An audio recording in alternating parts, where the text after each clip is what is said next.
Olá, a paz do Senhor Jesus, meu nome é Emanuel, eu e minha família somos missionários na Croácia há 7 anos. Estou aqui hoje para compartilhar uma mensagem sobre o tema A Ressurreição de Cristo que nos traz esperança. Eu gostaria de ler com vocês um texto da Sagrada Escritura que está escrito em Marcos, capítulo 16, de 9 a 11, que diz: E Jesus, tendo ressuscitado na manhã do primeiro dia da semana, apareceu primeiramente a Maria Madalena, da qual tinha expulsado 7 demônios. Partindo ela, anunciou àqueles que tinham estado com ele, os quais estavam tristes e chorando.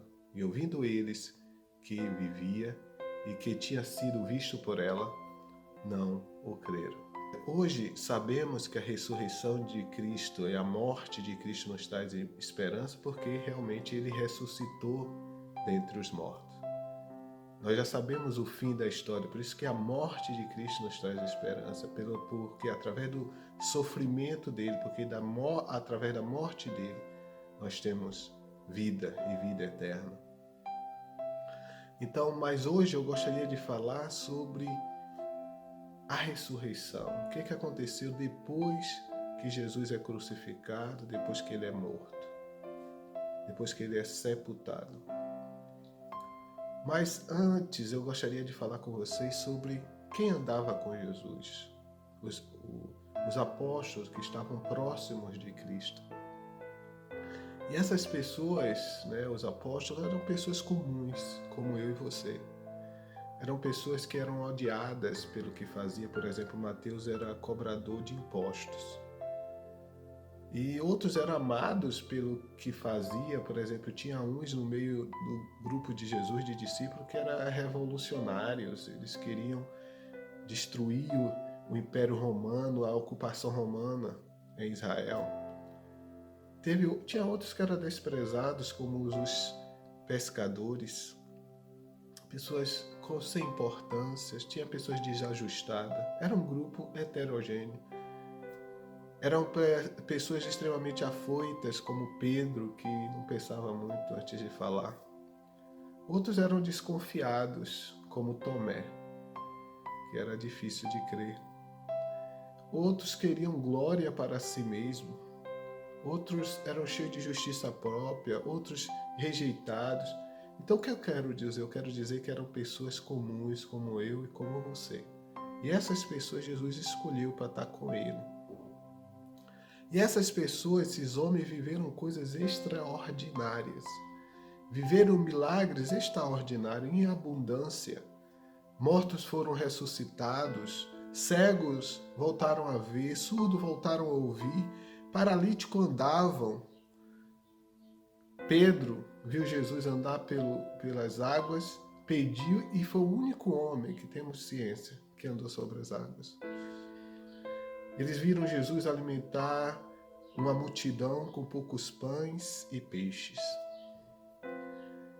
Eles expulsaram demônios, eles viram pessoas serem libertas, eles ouviram em primeiras mãos as palavras de Cristo, palavras que traz vida, palavras que, como por exemplo, amai os vossos inimigos, palavras que é difícil praticar até hoje.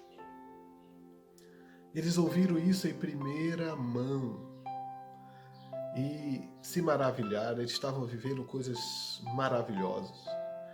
Eles entram com Jesus em Jerusalém de forma triunfante, eles estão em Jerusalém e o povo grita Hosana, Hosana, e o povo recebe eles como estava recebendo um rei.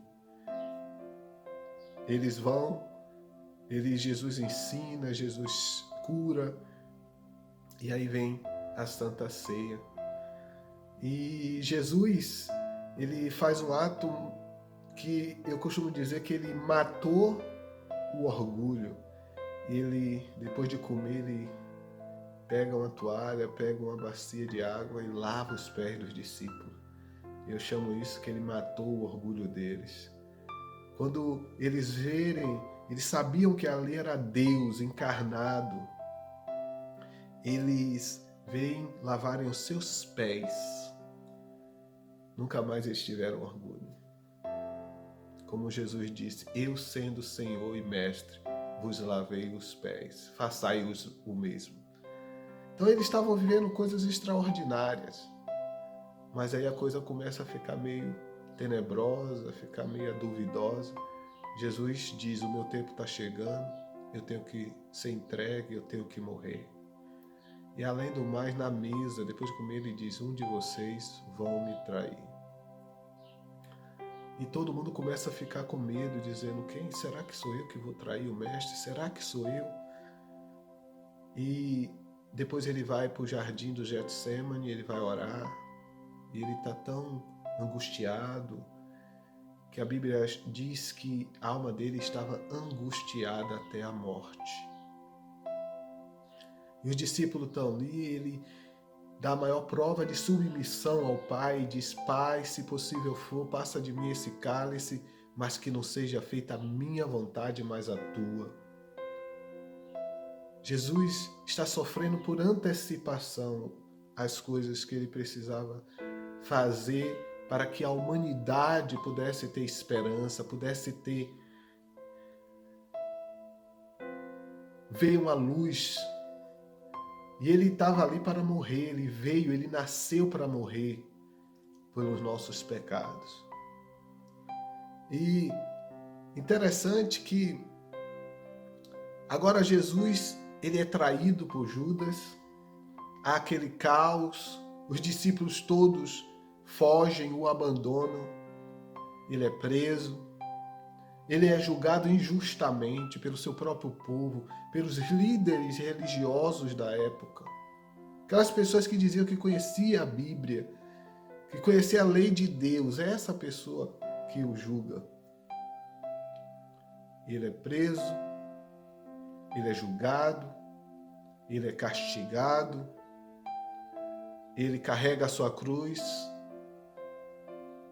ele é crucificado e ele morre. Mas o que é que acontece com os discípulos depois da morte de Jesus?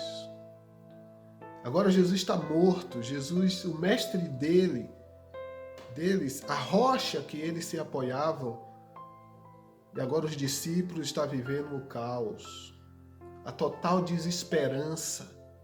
Judas, um deles, tinha cometido suicídio. Os discípulos ouvem isso, um amigo deles que tinham passado 3 anos e meio juntos, tinha cometido suicídio. Imagine essa situação. E eles estavam sendo também perseguidos, eles estavam com medo. Por quê? Porque como mataram Jesus, podiam matar eles também. Está todo mundo trancafiado em suas casas, escondidos, com medo, sem esperança, angustiado. E eles passam 3 dias de muita angústia. Estavam com medo. Tem pessoas, infelizmente, que vivem como se Jesus ainda tivesse morto. Como se Jesus fosse só uma ideia ou só uma história. Como se ele ainda tivesse crucificado na cruz. E claro, essas pessoas estão com medo. Essas pessoas estão sem esperança. Por quê? Porque Jesus está morto, a esperança delas está morta. Ela não vê uma saída. E interessante que no tempo que estamos vivendo, com esse isolamento social, com pandemia, com medo da morte fora, e a gente está dentro das nossas casas, a gente pode sentir só um pouco do que os discípulos sentiram. O medo, a desesperança.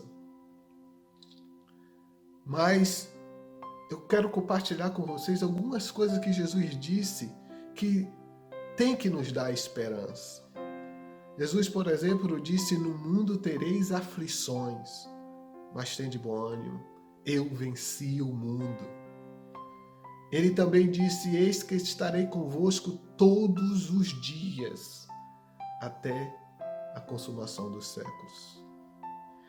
Essas promessas do Mestre nos traz esperança. Mas os discípulos estavam ali porque Jesus estava sem esperança, estavam com medo porque Jesus estava morto. O mestre deles estava morto. Mas ao terceiro dia, a esperança ressurge, renasce. Interessante que eu quero compartilhar com vocês 2 textos das Sagradas Escrituras que falam e que nos dá esperança. Tem vários outros textos, mas esses 2 textos, para mim, são muito importantes. Em Marcos 16, 12 e 13, diz que e depois manifestou-se de outra forma a 2 deles que iam de caminho para o campo. E indo estes, anunciaram-nos aos outros, mas nem ainda estes creram. Interessante que Jesus estava andando com esses discípulos no caminho de Emaús, ele estava ali fisicamente, estava conversando com ele, estava falando das Sagradas Escrituras com ele, mas eles não o reconheceram. Levaram muito tempo para reconhecer o Mestre. E não é diferente também hoje em dia. Muitos cristãos, Jesus está ali do lado, Jesus está ali falando palavras de vida eterna para ele, o coração deles estão fervendo, mas eles não conseguem ver que Jesus está perto. E ainda estão tristes, estão desanimados. Mesmo Jesus estão perto, porque não reconhece que ele está perto. E outro texto também é o texto que fala sobre a volta de Jesus e que se mostra a Tomé. Em João 20, de 24 a 29, fala sobre isso. Interessante que Tomé não estava presente quando Jesus apareceu aos outros discípulos. E todo mundo dizia, Tomé, ele apareceu. E Tomé disse, se eu não vi os sinais dos cravos em suas mãos, e não puser o dedo no lado dos cravos, de maneira nenhuma eu crerei. Interessante que Tomé muitas vezes falava o que vinha à cabeça, mas era verdadeiro. Duvidava, mas falava que duvidava. Interessante que me encoraja que Jesus ele não fica indignado com Tomé. Ele não fica. Ele volta para Tomé, porque Jesus volta para todos. Ele quer restaurar todos, até os que duvidam. Jesus volta e diz para Tomé, põe aqui o teu dedo e vê as minhas mãos. Chega a tua mão aqui. Põe o teu dedo aqui no meu lado. E ele diz, não seja incrédulo, mas crente. Porque Jesus volta até para as pessoas que duvidam dele. Porque Jesus é manso, ele é humilde de coração. Ele é o Deus que se fez carne.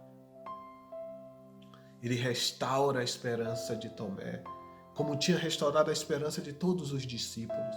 Interessante é saber que depois que Jesus reaparece aos discípulos, depois da descida do Espírito Santo, essa esperança era tão forte no coração deles que nem o Império Romano conseguiu destruir. Nem o Império Romano conseguiu destruir. E ele restaura a esperança dos seus discípulos, dos seus apóstolos, e diz, agora vocês vão por todo o mundo, espalhe essa esperança. Prega a toda a criatura. Quem crer e for batizado será salvo. Espalhe. Eles não precisam mais viver nos seus pecados. Eles não precisam mais morrer nos seus pecados. Eu morri no lugar deles para que eles tenham vida eterna, vida em abundância. E por causa dessa promessa, por causa dessa ordem que Jesus disse, o Evangelho chega até nós hoje. E agora é a nossa vez de espalhar essa mensagem de esperança. Interessante que há algum tempo atrás, o mundo estava vivendo o tempo dos super-heróis. Com muitos filmes falando sobre o tema, foram recorde de bilheteria. Um desses heróis é o Super-Homem, é a Mulher Maravilha, é o Homem de Ferro. Cadê eles agora? Vemos que não existe super-homens, nem mulheres maravilhas, nem homens de ferro. Um pequeno vírus para todo o mundo. Mas eu quero vos falar do meu super-herói. Meu super-herói, ele é Deus, que cria um plano perfeito. Ele vem a este mundo como um bebê, ele entra na história da humanidade como um ser humano, ele toma a forma de um ser humano. Ele nega-se. Ele vem, nasce como um bebê que precisa de cuidados. Ele cresce, ele começa o seu ministério, ele ensina coisas maravilhosas, ele faz coisas maravilhosas. Ele demonstra a sua graça através das suas obras e seus ensinamentos. Depois ele vai e toma o meu lugar, aquele lugar que era meu. A morte que estava destinada a mim, ele toma este lugar na cruz. Um dos piores tipos de morte. E ele morre por mim. Este é meu super-herói. Mas ele não só morre, ele ressuscita dentre os mortos. Ele ressuscita e diz: todo o poder é me dado no céu e na terra. E através da ressurreição dele, ele restaura a esperança dos seus discípulos, dos seus apóstolos. E esse super-herói, ele não tem só o poder de nos salvar em situações específicas das nossas vidas, quando o clamamos, quando o chamamos por ajuda. Ele tem o poder de salvar-nos dos nossos próprios pecados, nos salvar de si mesmo, da nossa natureza pecaminosa. Ele tem poder que nenhum herói desses que a gente vê tem. É o poder de salvar. O poder de transformar o coração humano. Daquele homem que era desprezível, um pecador. Daquele homem que fazia o mal. Ele pega aquele coração que se entregou a ele e muda a vida dessa pessoa. Este é o meu super-herói. Ele tem poder para mudar o ser humano. E ele nos fez uma promessa. Essa promessa está em João 14, de 1 a 3. Diz assim: não se turbe o vosso coração, credes em Deus, credes também em mim. Na casa do meu pai há muitas moradas, se não fosse assim eu vos teria dito, vou preparar-vos lugar, e quando eu for e vos preparar lugar, virei outra vez, e vos levarei para mim mesmo, para que onde eu estiver, estejais vós também. Então, isso é interessante. Ele disse que vai voltar, mas não só que vai voltar, ele disse, e eu vos levarei para mim mesmo. Propriedades de Jesus. Propriedades exclusivas de Cristo. E ainda diz, para que aonde eu estiver, estejais vós também. É isso que me traz esperança. Quando tudo aqui terminar, estaremos com Ele para sempre. Ele vive, Ele reina para todo sempre. Ele é o super-herói. Ele é aquele que traz vida e aquele que dá vida em abundância. Por isso que nessa noite, nessa hora, eu gostaria de fazer um apelo a você. Se entregue a esse super-herói, se entregue a esse Deus que ressuscitou entre os mortos. Ele quer restaurar sua esperança, Ele quer tirar os seus medos, Ele quer te dar paz, uma paz que excede todos o entendimento. Não é a paz que o mundo dá, que é a ausência de guerra e de medo. É a paz interior. Por isso que, se você ainda não se entregou a Cristo, esta é a hora de você se entregar a Ele, pedir perdão pelos seus pecados, se arrepender e orar, clamar, e Ele vai estar aí com você. Oremos. Senhor Deus, sou todo-poderoso. Criador dos céus e da terra. Senhor, te agradeço pela tua morte, pelo sacrifício que o Senhor fez na cruz do Calvário por nós, pecadores miseráveis. Mas, Senhor, eu te agradeço pela sua ressurreição, que nos trouxe esperança, vida e vida eterna. Uma vida que temos agora e continuará para todo sempre. Te agradeço pelas tuas promessas. Te agradeço por estar conosco todos os dias até o fim. O Senhor não nos deixará só. Eu te agradeço, Senhor. Te peço por essas pessoas que têm orado agora. Te peço por elas, Senhor. Que elas possam ser tocadas pelo Teu Espírito Santo, que possam reconhecer que só o Senhor é aquele que pode trazer esperança, trazer paz, trazer vida eterna. Eu oro, Senhor, no nome de Jesus. Amém. Agora estaremos ouvindo um louvor, um hino que fala: Ele vive. Temos que saber isso. Ele vive. Ele reina para todo sempre. Fique na paz. Deus continue abençoando vocês.